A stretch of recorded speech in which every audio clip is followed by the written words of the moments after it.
Buenas tardes, somos el grupo número 4. Vamos a hablar sobre la bioestadística y sus variables.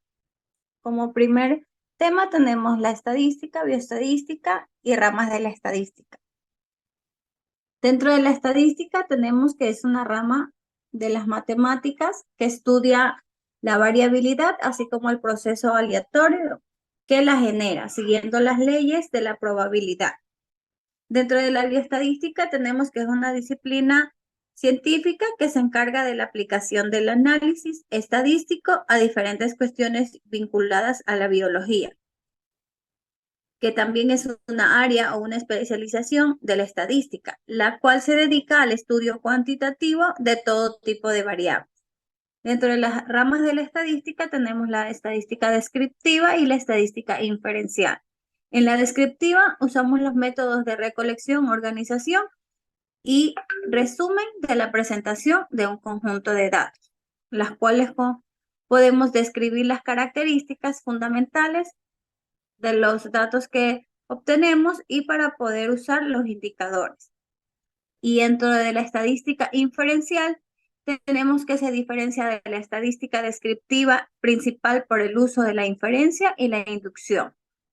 En este método busca deducir propiedades de una población estudiada que no solo recolecta y resume los datos, sino que busca explícitamente ciertas propiedades o características a partir de los datos obtenidos.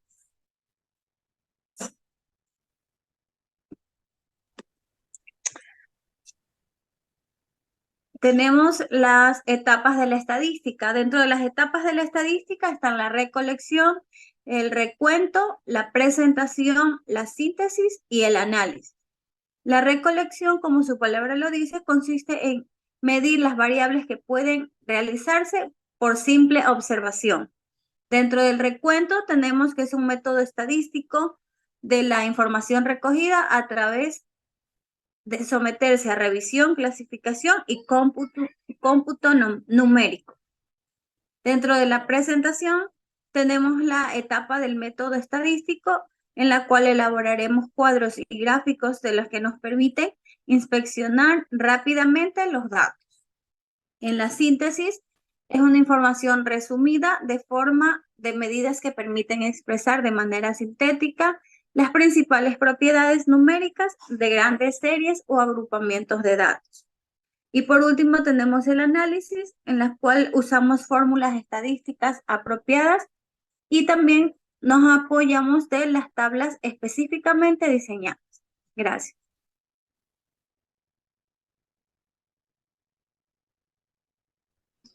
Hola, yo voy a hablar sobre el método científico.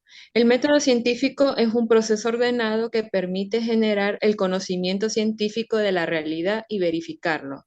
Empieza con la identificación de un problema. Luego continúa con la revisión de la literatura existente sobre el problema identificado y en base a estos conocimientos plantea la hipótesis. Luego se recolecta la información necesaria que permita su verificación o no, para finalmente llegar a conclusiones que se constituyen en conocimientos científicos provisionales. Características del método científico. Esta herramienta científica cuenta con algunas de las particularidades como el ser refutable, reproducible, objetivo, racional, sistemático, fáctico. Esta herramienta se emplea en todas las ciencias, ya sea química, biología, física, geología, sociología, entre otras. Aunque son materias muy diferentes, los investigadores hacen observaciones, plantean un problema, luego formulan hipótesis, realizan distintas pruebas, analizan los datos y presentan sus conclusiones respaldadas por la evidencia. Universo estadístico. Es el conjunto finito o infinito de elementos sobre los cuales están definidas las características que se van a analizar. Note que el universo estadístico corresponde a lo que comúnmente llamamos población. Muchas gracias.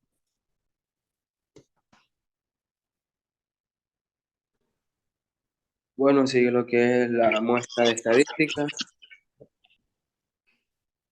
Podemos definir la muestra estadística como un conjunto de datos e información que se puede recolectar u obtener por medio de estadística sobre una población.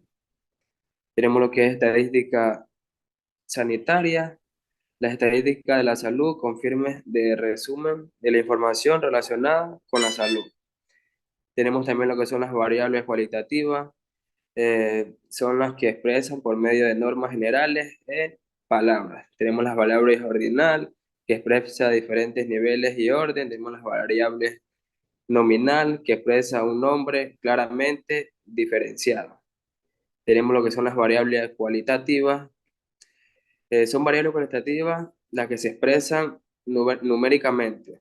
Tenemos las variables continuas, que toman un valor infinito de valores entre unos intervalos de datos. Tenemos lo que son las variables discretas, que toman de valores enteros entre un intervalo de datos. Gracias.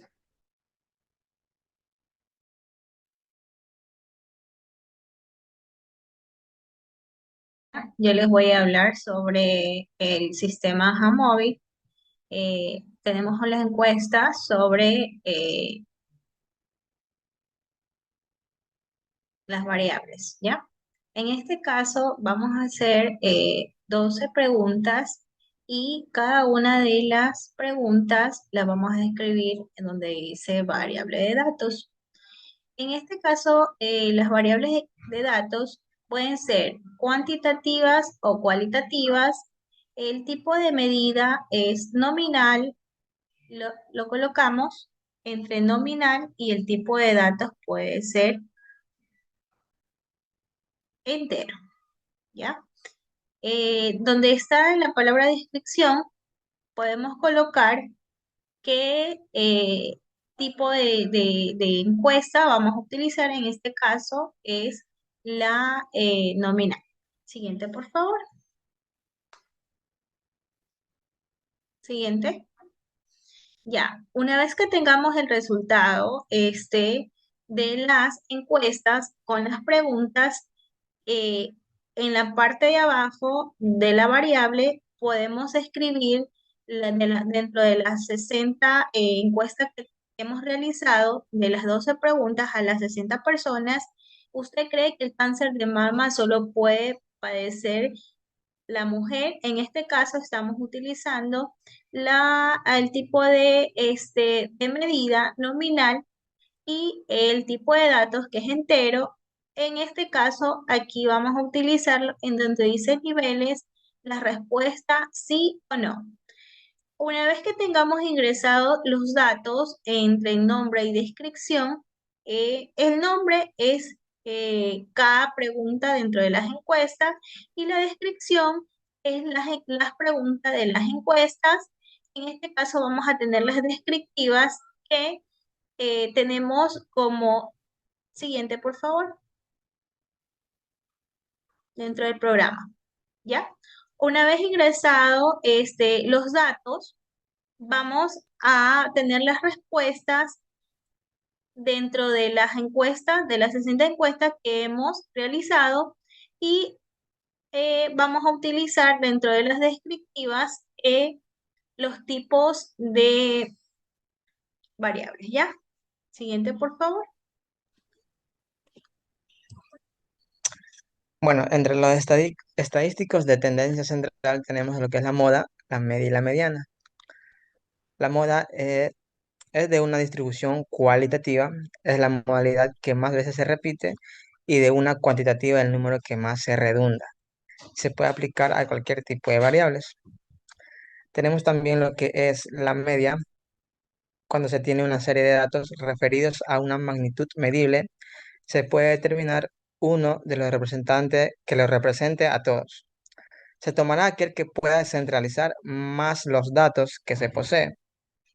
Y la mediana es otra medida de centralización y se define como el valor que ocupa el punto central cuando la serie numérica está dada en orden creciente o decreciente. Por eso lo primero que se tiene que hacer para determinar la mediana es ordenar los datos según sus valores. También tenemos el estadístico de dispersión, como la varianza, que es una medida de dispersión que representa la variabilidad de una serie de datos respecto a su medida. Formalmente se calcula como la suma de los residuos al cuadrado divididos entre el total de observaciones. También tenemos el coeficiente de variación, que su cálculo se obtiene de dividir la desviación típica entre el valor absoluto de la medida del conjunto y por lo general se expresa en porcentajes para su mejor comprensión. Y por último tenemos la desviación típica o estándar.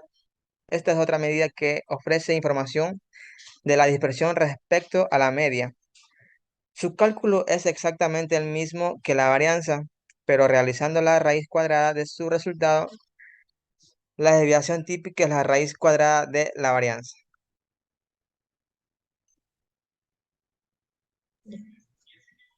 Dentro de las encuestas tenemos la descriptiva. En este caso, vamos a ver el tipo de gráficos que vamos a utilizar dentro de la mediana, moda, la desviación estándar, el mínimo y el máximo. Como ya hemos tenido los resultados, vamos a ver cuáles son los resultados dentro de los análisis. Siguiente, por favor. Ya. Ingresamos a análisis. Dentro de los análisis tenemos las variables en columnas. En este caso tenemos la tendencia central, que viene a ser la mediana, la media, y dentro de la de dispersión tenemos la desviación estándar, el máximo y el mínimo. Una vez que tengamos hechos los resultados dentro de las descriptivas, ya tenemos el resultado, ya vamos a obtener dentro de la tendencia central, la mediana, la moda y la media. Siguiente, por favor.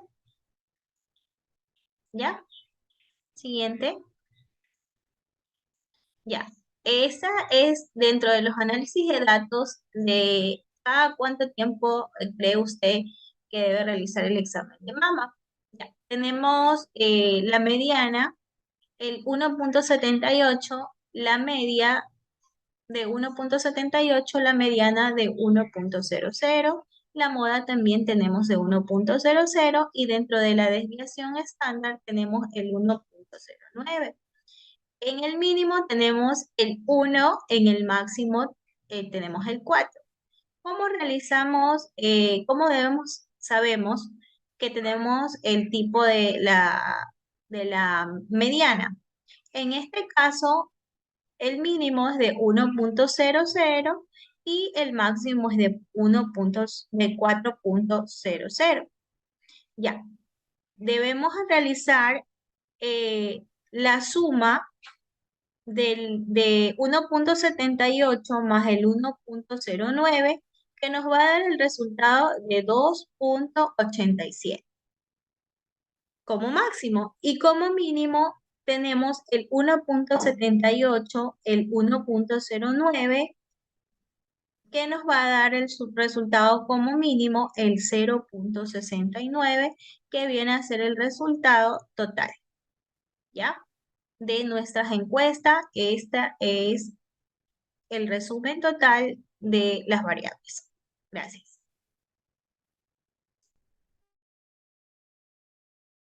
Buenas tardes, somos el grupo 4. Nosotros tenemos como título o tema elementos sobre la demografía y la estadística sanitaria. Nuestros integrantes son la señorita Zarbay, la señorita Panchano, Zambrano, Huaminga, Gómez y Quiñones.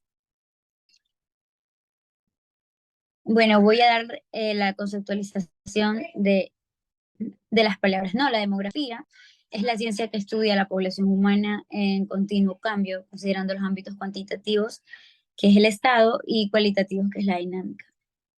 La estadística de la población. Este es el total de los individuos de un conjunto que se presentan en algún rasgo característico en el que se vaya a estudiar.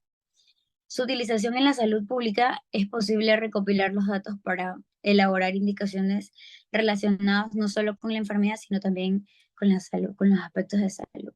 La composición de la población es un acuerdo con el número o proporción de varones y mujeres en cada categoría de edades. Con respecto a la pirámide de población, este es un histograma o gráfico de barreras dispuestas horizontalmente cuya longitud es proporcional a la sexo en una población. Los tipos de pirámides, como los tipos de pirámides tenemos progresiva, estacional y regresiva. En la progresiva, la pirámide adquiere una forma triangular en una base bastante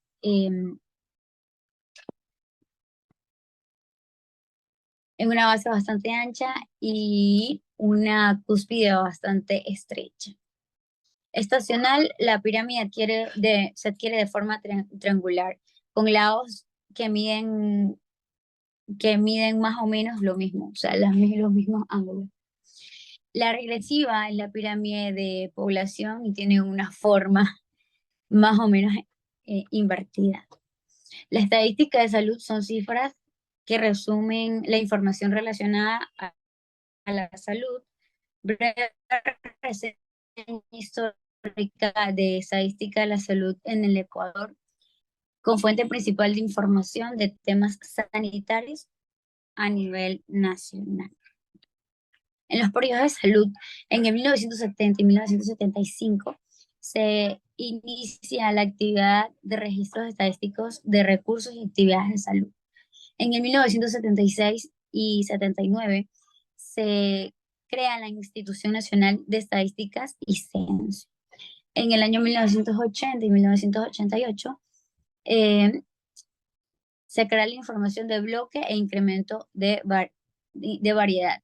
En el periodo de 1989 y 1999 se desglosa la cantidad de puestos de socorro, centros, centros de planificación familiar y brigadas móviles. En el periodo del 2000 al 2012 se hace la reducción de bloques e incrementos de cambios variables. En el 2006 se aumenta el listado de médicos especialistas tales como los cirujanos plásticos, hematólogos, incentivistas, nefrólogos, patólogos, citólogos, neonatólogos, bioquímicos, ingenieros ambientales, cirujanos, implantólogos, etcétera, ¿no? En el año 2013 y 2017 se registró las principales causas de morbilidad ambulatoria y las 10 principales causas de morbilidad. Y en el 2018, las mejoras de recolección y procesamiento de la información. A continuación, vamos a hablar sobre las estadísticas de salud. Estadísticas utilizadas en el campo de salud. Tenemos las estadísticas vitales que se refieren a cuántas personas nacieron y murieron. Estos hechos son los que se conocen como estadísticas vitales. Tenemos las estadísticas de morbilidad, que incide la tasa de incidencia y tasa de prevalencia. Las estadísticas de recursos y servicios, que son las que están destinadas a recopilar la información sobre el personal, equipo y actividades realizadas en el año de la investigación en todos los establecimientos de la salud. Y por último tenemos la estadística de saneamiento, que es nada menos que un sistema de saneamiento seguro de un sistema diseñado y utilizado para evitar la unión de las excretas humanas con las personas. Tenemos la fórmula de la fecundidad. Se entiende por fecundidad el estudio de la frecuencia de los nacimientos vivos, y esta se da en relación con las mujeres de edad fértil, que son las que tienen edad de procrear, que son un periodo de 15 y 49 años. Tenemos como fórmula, que es la tasa global de fecundidad. Tenemos el número de nacimientos de una población, en nuestro caso como Manabí, dividido sobre las mujeres en edad fértil. A esta división se lo multiplica por 100. En el cálculo tenemos nuestros números de nacimientos, que es 250.277, dividido para las mujeres en edad fértil, que son 538.092, que nos da 0,46. A este 0,46, al tener dos decimales, le vamos a multiplicar por 100, que nos daría como resultado 46. Entonces quedaría nuestra fórmula que por cada 100 mujeres en esta población, de las cuales 46 son las que fecundarán. La fórmula de fertilidad. es la capacidad que se tiene para concebir un hijo. Y en la fórmula tenemos que son las mujeres embarazadas dividido para la población total de mujeres multiplicada por 100. Mujeres, dentro de nuestra población, las mujeres embarazadas quedan 311.700 dividido para la población total de mujeres, que son 680.481.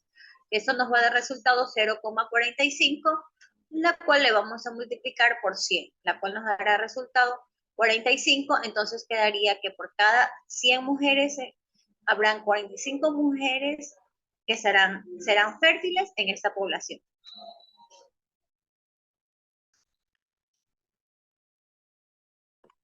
Bueno, continuando con la exposición, me toca hablar sobre la fórmula de natalidad. Esta se utiliza para hacer referencia a la cifra proporcional de los nacimientos que tienen lugar en una población y un periodo de tiempo determinados. Aquí podemos ver la fórmula que es la tasa de natalidad, que es el número de nacimientos dividido por el número de población multiplicado por 100. Aquí vemos el cálculo que es la tasa de nacimientos que tenemos, a ver, 250.277 dividido para la población total, que viene a ser 1.500.000. Nos da como resultado 0,16. Como tenemos dos decimales, se le va a multiplicar por 100 y el resultado va a ser 16.6, que viene a ser 17. Y como resultado tenemos que por cada 100 personas hay 17 nacidos vivos. Siguiente diapositiva. Tenemos aquí la fórmula de mortalidad. Esta es la proporción de defunciones registradas con respecto a la cantidad de individuos total que habitan en una población, ciudad o país en un año. La mortalidad infantil y sus componentes. La mortalidad infantil es la cantidad de niños que fallecen en un tiempo determinado, que generalmente es un año en una localidad, región o país. Tenemos aquí la fórmula que la tasa de mortalidad infantil es igual al número de defunciones de niños en un periodo determinado en una zona específica, dividido por el número de niños nacidos vivos. Y eso va a ser multiplicado por 1000. Tenemos aquí el cálculo que tenemos 1438 dividido por 250.277, que nos da como resultado 0,005. Esto lo vamos a multiplicar por 1000, que nos va a dar un resultado de 5. Eso quiere decir que por cada 1000 niños existen 5 fallecidos. La siguiente, por favor, Anita. Ya, mortalidad materna. Esta representa la defunción de una mujer mientras está embarazada o dentro de los 42 días siguientes a la terminación de su embarazo, sea cual fuera la duración y sitio del embarazo. Aquí vemos la fórmula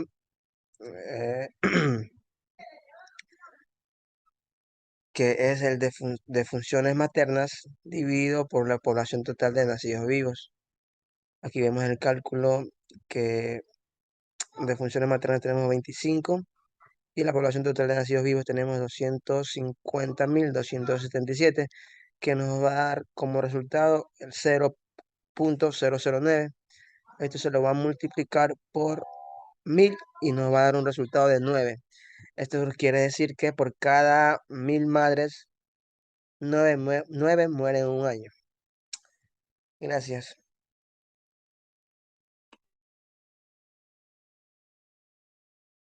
Bueno, siguiendo con la exposición, voy a hablar sobre la mortalidad neonatal. La mortalidad neonatal es el indicador que habitualmente se usa para expresar el riesgo de fallecer o las expectativas de vida de los recién nacidos durante los primeros 28 días de vida en un determinado país, región o población atendida.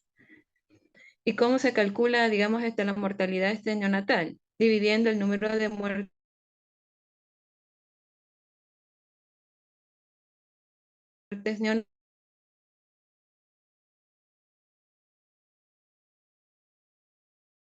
neonatales, que es 1438,77, lo que da un resultado, lo multiplica por 5,7.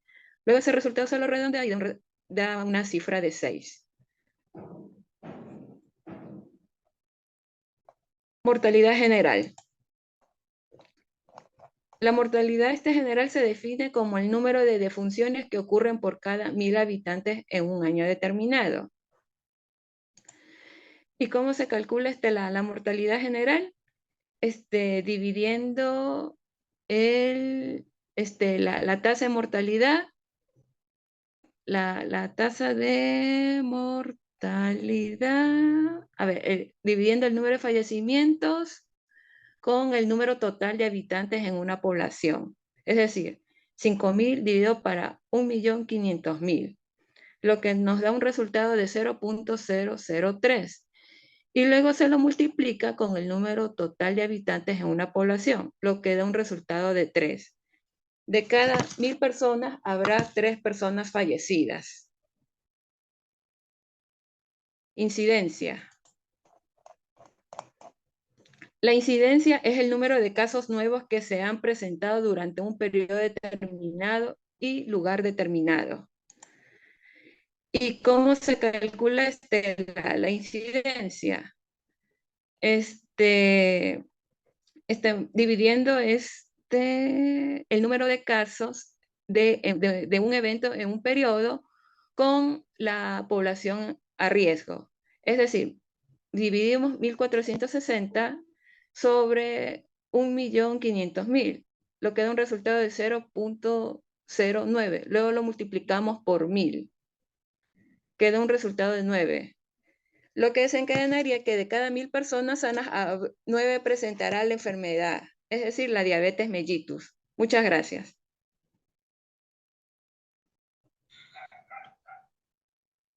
Prevalencia. Es una medida del número total de personas en un grupo específico que tienen o tuvieron cierta enfermedad, afección o factor de riesgo.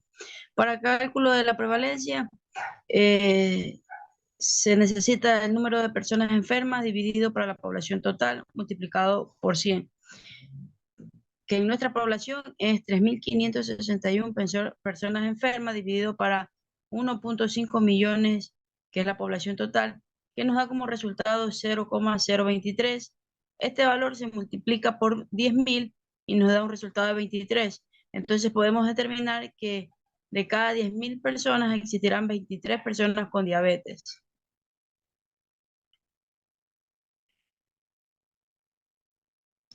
Letalidad.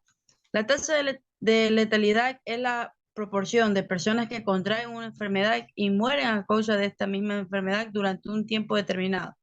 Para su cálculo se necesita las personas fallecidas dividido por el total de las personas con la enfermedad multiplicado por 100. Reemplazamos los valores, tenemos 100 personas fallecidas dividido para 561, que son el total de las personas con la enfermedad, y esto nos da como resultado 0,17, que se multiplica por 100 y se obtiene 17. Entonces, por cada 100 personas con diabetes, existirán 17 personas fallecidas por esta enfermedad.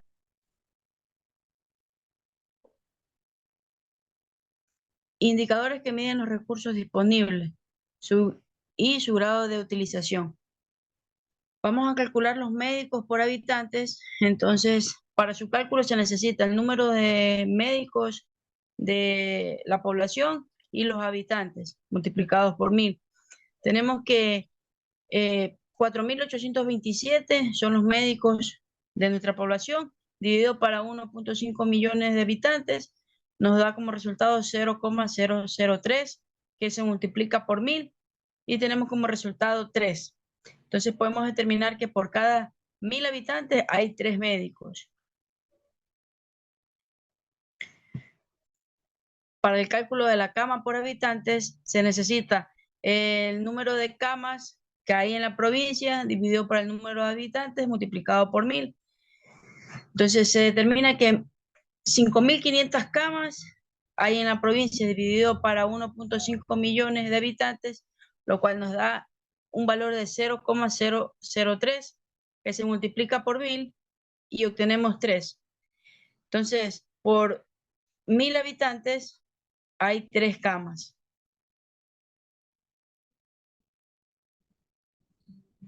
Otros indicadores. La mortalidad bruta es el indicador de la mortalidad de uso corriente y expresa la frecuencia de muerte en la población en un periodo dado. Para su cálculo necesitamos las defunciones ocurridas en el año dividido para la población estimada a mitad del año multiplicado por 1000. Entonces tenemos que en 1972 son las defunciones ocurridas en el año dividido para 308.693, cuyo resultado nos da 0,06, que se multiplica por 1000 y obtenemos como resultado 6. Entonces podemos determinar que por cada 1000 habitantes existirá una mortalidad bruta de 6%.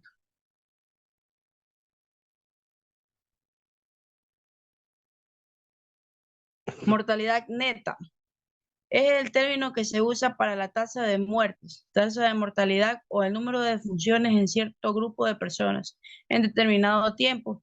Y para su cálculo se necesita el número de fallecimientos y el número total de habitantes en una población. Reemplazando en la fórmula, tenemos 7.972 fallecimientos dividido para 1.5 millones de habitantes, lo que nos da como resultado 0,005, que se multiplica por 1000 y obtenemos 5. Por cada 1000 personas habrá 5 personas fallecidas.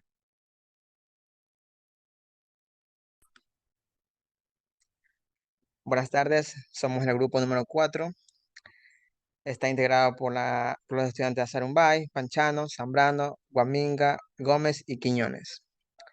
Muestreo. Siguiente, por favor. Ya, muestreo. El muestreo es un proceso o conjunto de métodos para obtener una muestra finita de una población finita o infinita, con el fin de estimar valores de parámetros o corroborar hipótesis sobre la forma de una distribución de probabilidades o sobre el valor de un parámetro de una o más poblaciones. Aquí vemos los tipos de muestreo. Tenemos el muestreo probabilístico y el muestreo no probabilístico. En el muestreo probabilístico se clasifica en muestreo aleatorio simple, muestreo sistemático, el muestreo por conglomerados y el muestreo estratificado. Y el muestreo no probabilístico se clasifica en muestreo de bola de nieve, muestreo por cuotas y el muestreo intencional o por conveniencia.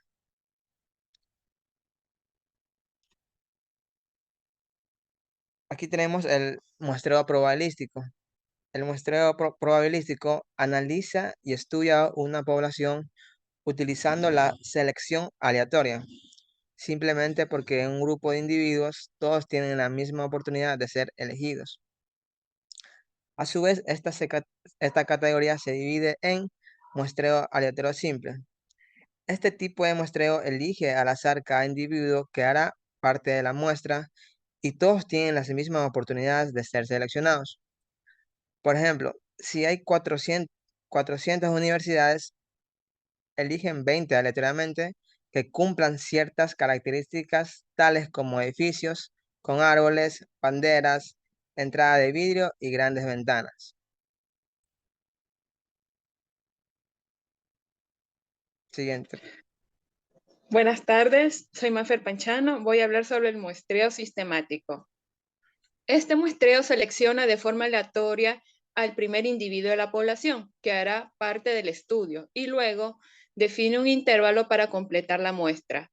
Por ejemplo, en un grupo de 1000 personas desean obtener una muestra de 100 personas. El primer seleccionado es el número 2, en azul.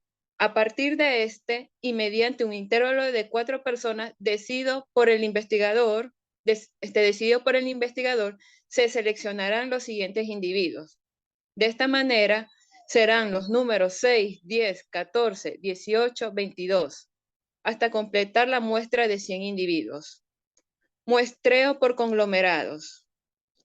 Se utiliza cuando no se pueden estudiar todos los individuos de una población porque es muy grande o se encuentra dispersa en un área geográfica muy extensa, lo que aumenta el costo de la investigación. Es útil cuando la población se encuentra agrupada previamente y de estos grupos se extraen los individuos para conformar la muestra. Por ejemplo, imagina que necesitas realizar una investigación sobre la población de tu país. Como es un poco difícil llegar a cada habitante, aprovechas la división que ya existe por ciudades o por estados. Entonces elige 100 personas o 50 por cada zona, de esa manera aleatoria para conformar la muestra. Muestreo estratificado. El muestreo estratificado divide la población en subgrupos o estratos que comparten ciertas características. Luego, utilizando el método del muestreo aleatorio simple, se eligen individuos de cada estrato para conformar la muestra. Por ejemplo, una empresa necesita averiguar cuántas personas consumen jugo de naranja en Puerto Rico. La persona encargada de realizar el estudio decide utilizar el muestreo estratificado. Entonces divide la población en diferentes estratos. En este caso, por edades.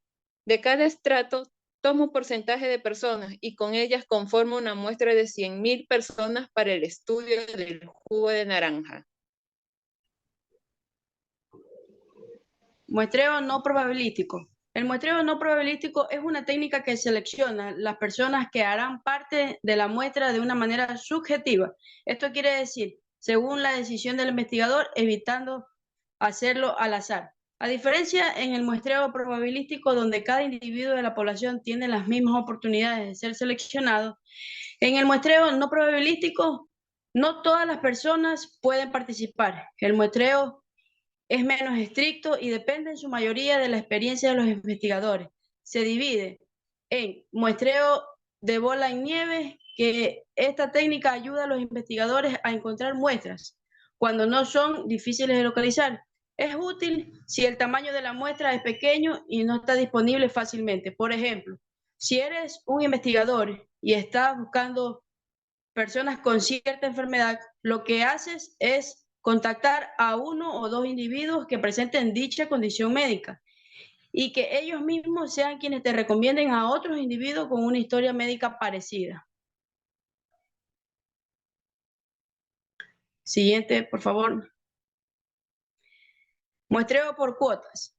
Este método permite dividir la población en grupos o extractos que compartan características como el sexo, la edad, los estudios, etc. Y de ellos se selecciona una muestra proporcional y representativa. Por ejemplo, una empresa donde quieren saber cuáles son los hobbies preferidos de sus empleados, como son tantas personas, deciden dividirlas en dos estratos. Por género, hombres y mujeres, las mujeres representan el 40% de los empleados y los hombres el 60%. Por lo tanto, el investigador decide que en la muestra se incluirán 400 mujeres y 600 hombres para tener un total de 1.000 individuos en el estudio. Así se asegura que la participación de cada género es proporcional a la población que representan. A esos porcentajes elegidos se les llama cuotas.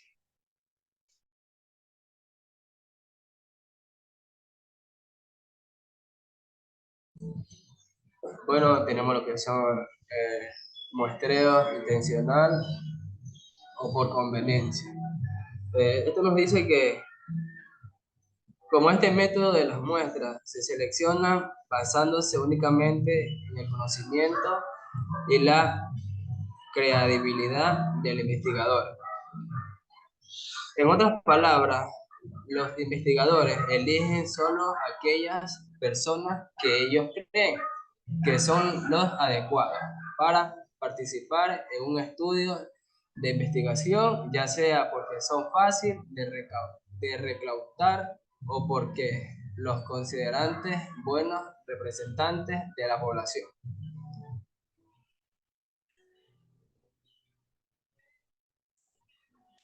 Tenemos lo que es el muestreo por conglomerados. Eso nos indica que es aquí vamos a elegir el muestreo por conglomerados porque al ser Manabí, una población con una gran cantidad de habitantes, los dividieron en grupos conglomerados más grandes y seleccionaron algunos conglomerados de manera aleatoria.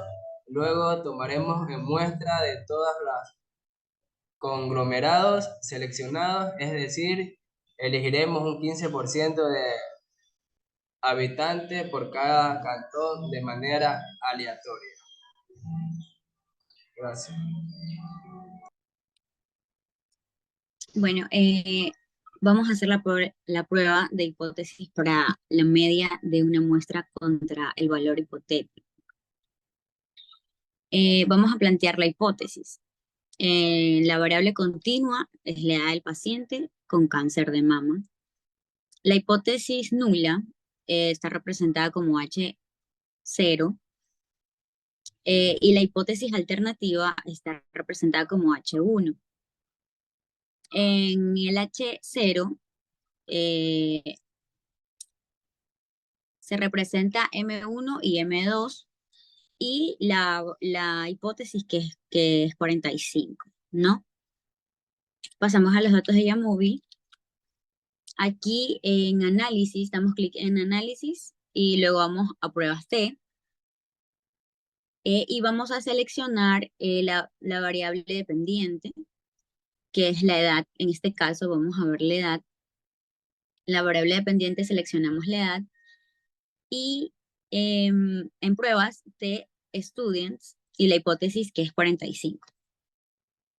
¿No? De ahí sacamos el resultado de la muestra T, que es menor de 0,1.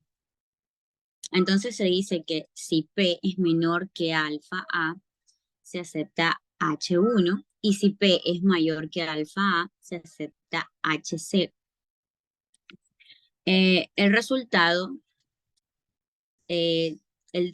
sería H1, M1, diferente a la medida histórica del paciente con cáncer, ya que representa menor alfa A y se acepta H1.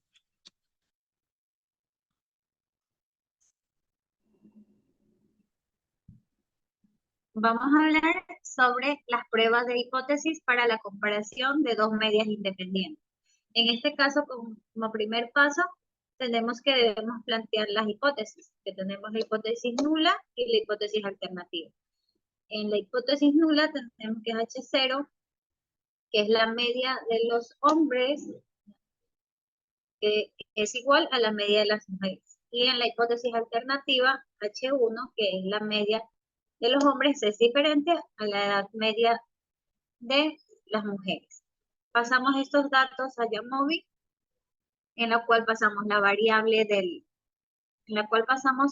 variable que es el peso y lo subdividimos por el sexo para calcular para hombres y mujeres. Calculamos la prueba T para muestras independientes y sacamos de ahí el resultado. Que a nuestro resultado de la prueba T para las muestras independientes nos va a dar un resultado P de 0.055. A este resultado comparamos P con alfa, que alfa siempre va a estar sobre 0.05, en la cual tenemos de referencia si P es menor que alfa, se acepta 0,1 y si es mayor que alfa, se acepta H0. En nuestro resultado, como tenemos 0.055, es mayor. Quiere decir que como conclusión tenemos que la media del peso de los hombres es igual a la media del peso de las mujeres con un nivel de significación del 0.05.